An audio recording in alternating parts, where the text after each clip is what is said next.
You're listening to How to 20-something, the best podcast that helps both men and women navigate their 20s and learn how to adult across all aspects of their lives.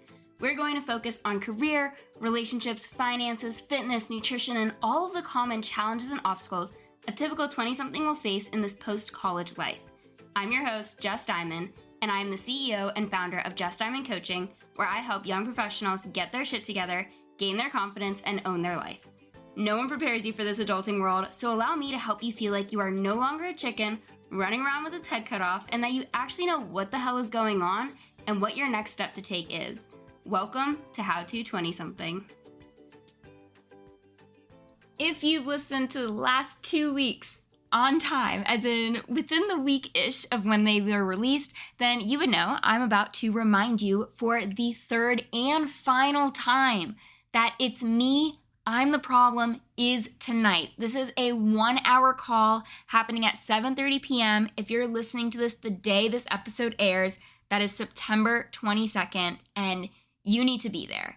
After listening to this episode, if you're like, damn, I need to be there because it is so on par with the feelings of people hanging out without you and what to do about it and how to communicate it without damaging your relationships or risking the damage to your relationships, then please sign up for this workshop. You still have time. I would love to see you there. Spots are completely free. There's an unlimited amount of space. It's on Zoom. You really have no reason not to be there.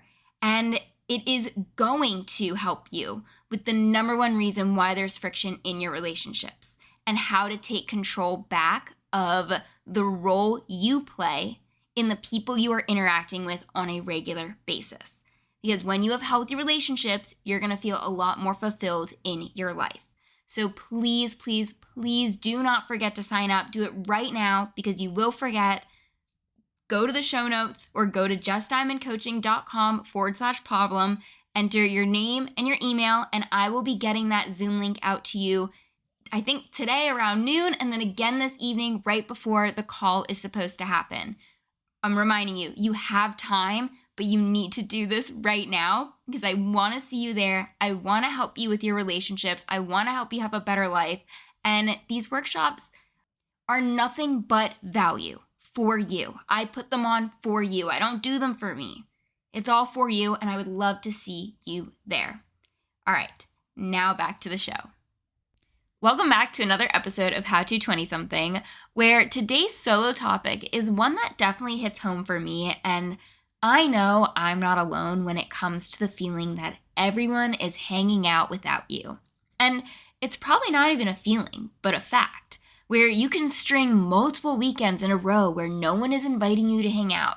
Maybe you're the one doing all the initiating, or the worst one of all, you literally see the people or person you used to regularly have plans with on the weekends hanging out together or with other people, and your phone remains silent, where you can't help but wonder if they're mad at you, if you did something wrong, if you're even friends anymore.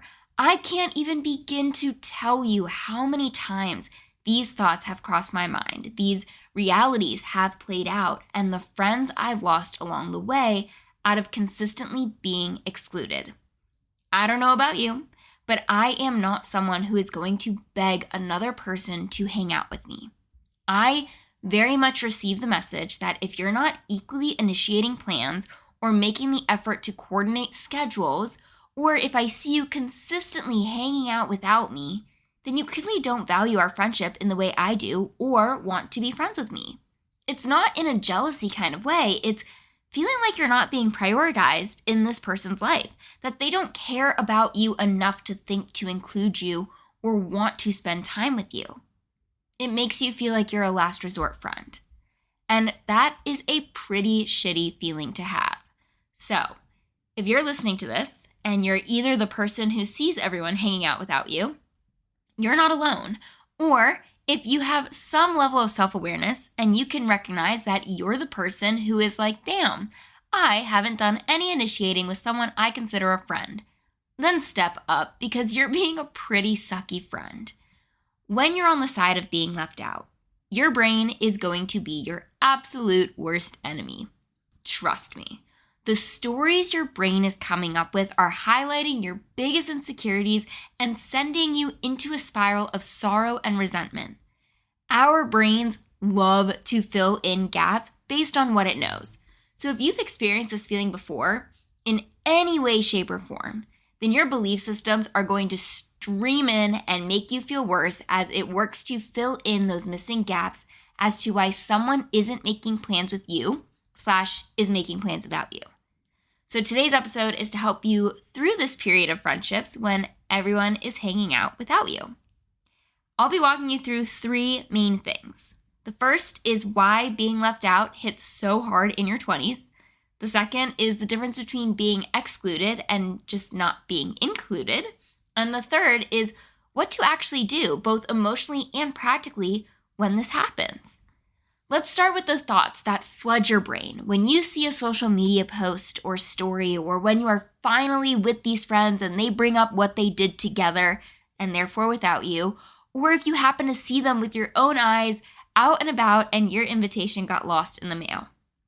You immediately think something along the lines of, I'm not fun enough, I'm not important enough, I'm annoying, they must not like me, they're mad at me, they're not good friends, I'm not a good friend, and insert any of your own thoughts because these are a lot of mine that I know only send me further into my spiral where I'll start crying, feelings of depression will start to creep in, and at the same time, I'm pissed. But remember, social media is not your friend when you're feeling down about yourself. It's not serving as the numbing distraction that you're expecting it to, but rather enhancing your already spiraling negative thoughts.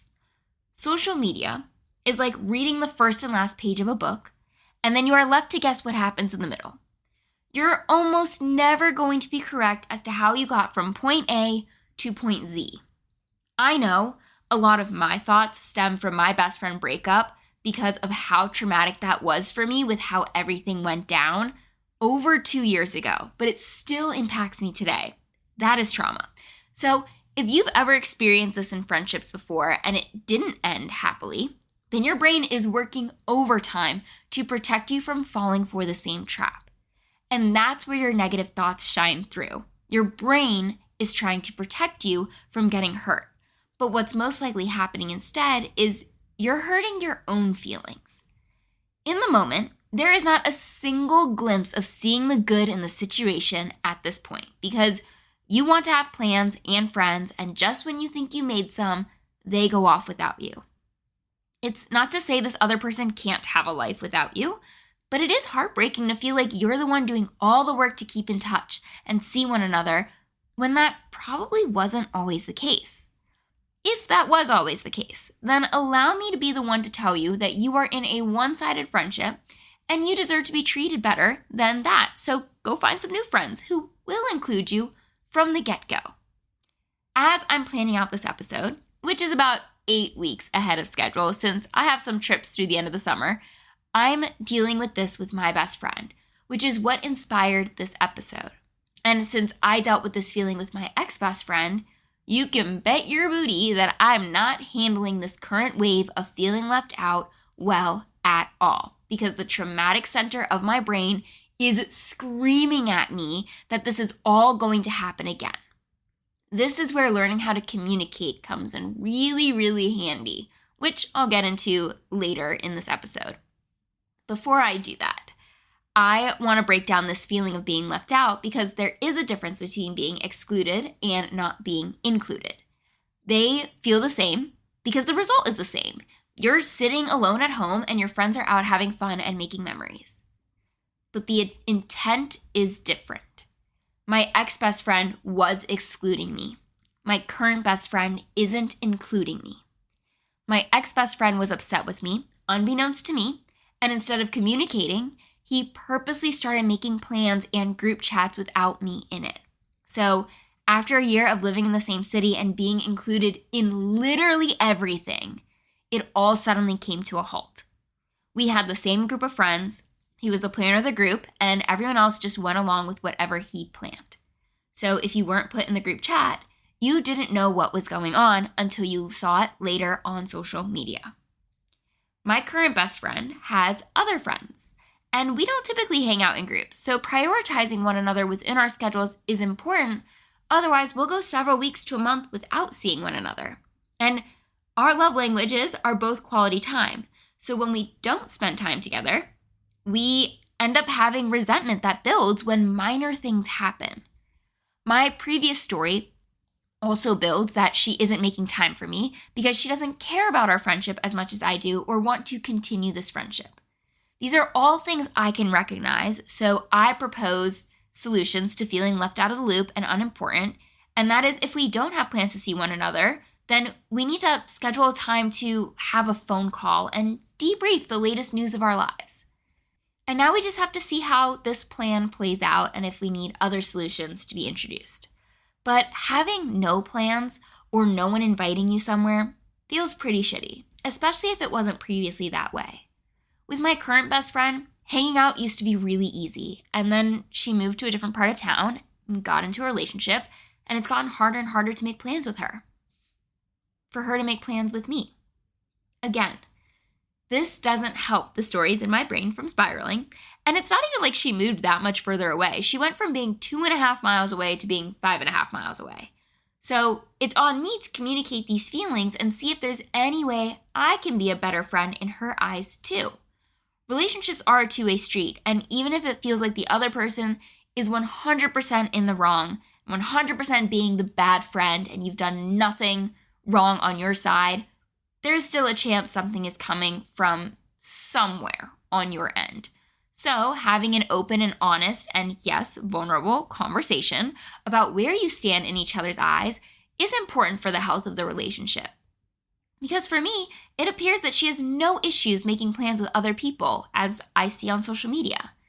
Which brings me to another point that I kind of keep hinting at, and that's social media is your worst enemy if you're already spiraling or feeling insecure. Remember those gaps our brains try to fill in? Yeah, seeing a post, a TikTok, a story is only going to create more gaps for even more stories to enter. And you're going to be left by yourself, throwing a pity party and building up that resentment, which will make communication a lot more difficult as more emotions take over. This is where I like to say, stick to the facts. What do you know for a fact is true about this scenario, about what you're seeing on social media and about what you know about your friendship? You know that your friend has plans. You know that you weren't included in these plans. And that's really it. You don't know, unless you specifically ask, if they didn't want you around, if they need a break from you, if they don't want to be friends with you anymore, or the positive sides that your brain is most definitely not thinking of, like if they were invited somewhere by someone else and now their weekend is full, where they do want to see you and they do miss you, but there aren't enough hours in the day. And if you want to know why you weren't included, or if you want to be included next time, or you just want to see your freaking friend, then you need to step up and take initiative. If it feels like you are constantly the one taking the initiative in the friendship, then you need to communicate how you feel and what you want, not what the other person is or isn't doing. Keep the focus on you and then present a solution. And if things don't change, if the effort doesn't feel there even after you've expressed what a good friendship looks like for you, then you probably need to reevaluate your friendship with this person. When I approached my best friend about feeling like I was being put on the back burner of her life, I phrased it as I said a few moments ago, that I noticed when we go a few weeks without seeing one another, it seems like texts get misinterpreted and resentment builds. And then I proposed my solution of the phone call. In this conversation, I was able to explain what was going on in my brain as well, based on my own trauma. Not in a way that made her accountable for my experiences or my thoughts, but to make her more aware as to what my triggers are.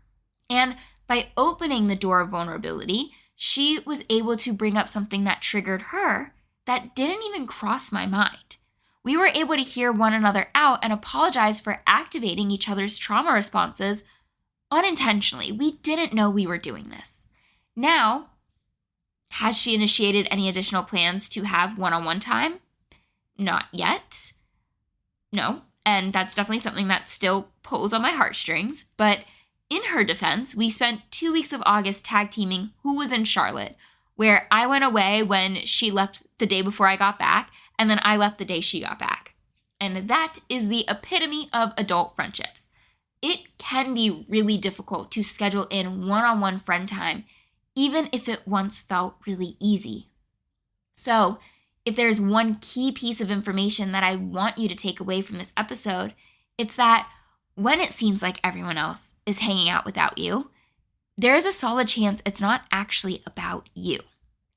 I'm not saying there's zero chance, but give your friend the benefit of the doubt and then express how you're feeling in your friendship with them by proposing that solution as to how you can stay connected to keep the relationship strong. Another important note is to keep making friends. My friends are all busy, and I'm also busy. So the more friends you do have, the more options you have for plans and chances of being invited somewhere and not having everyone be busy, except for you, at the same weekend. And as a fellow introvert, I loathe creating plans. But if I have a weekend with nothing going on, it's on me to change that and not wait for someone to include me. Because I've learned that when I wait, I become more upset with the lack of invitation as they continue to live their lives. You need to continue to live your life. So when it feels like everyone is hanging out without you, either speak up or create your own plans. And I get it. Feeling left out is awful. It hits you in your chest, in the pit of your stomach, and sometimes all the way down into your bones. It's not just about missing a hangout. It's about what your brain makes that hangout mean about you. It makes you want to hide out from everyone when what you really need to be doing is filling your life with more people and experiences so you're not left to your own spiraling thoughts. So before you let that story spiral, here are the 5 things I want you to remember to recap this episode. 1, stick to the facts you actually know. Not the theories, not the imagined conversations, not the they must hate me thoughts, the actual hard facts. 2, your worth is not defined by whether someone included you in their Saturday plans. You bring value just by being you, and you don't need an invite to prove it. 3, if it's a one-time thing, let it pass. If it's a pattern, communicate. Ask for what you need in the friendship instead of silently collecting resentment or blaming another person. 4, social media is a highlight reel, not a friendship status report. What you see is never the full picture, but just a snapshot into a bigger story. And 5, initiation isn't desperation. It's leadership. If you want connection, you need to create it. You need to send the text, plan the brunch, invite someone to your world. Friendships are living things. They shift, they stretch, they go through seasons, and sometimes the season you're in means you see less of certain people and more of others. That's not a reflection of your worth or a reflection that the friendship is doomed. It's just life doing what it does and the cycle your friendship is in, not that it's over. So if you're in that space right now where you feel like everyone's hanging out without you, take a deep breath. You're not alone. That's why there's an episode on it. This feeling is felt by everyone at one point or another, and it's not just going to happen once in your life and then that's it. But know that the right people, the ones who value you, the ones who will listen to you when you're concerned about something, the ones that will hear you out, will make space for you in their lives. It just might not look the same the whole time. And on that note, this does conclude another episode of How to 20-something. If you liked what you heard, if you related to feeling left out or know someone who feels this way in their city, then please share this episode. Send it to someone you know or post it on social media and tag me at coach.justdiamond when you do. But seriously, help me help all of the 20-somethings in this world. And as always, I can't wait to be in your headphones again next week with another brand new episode.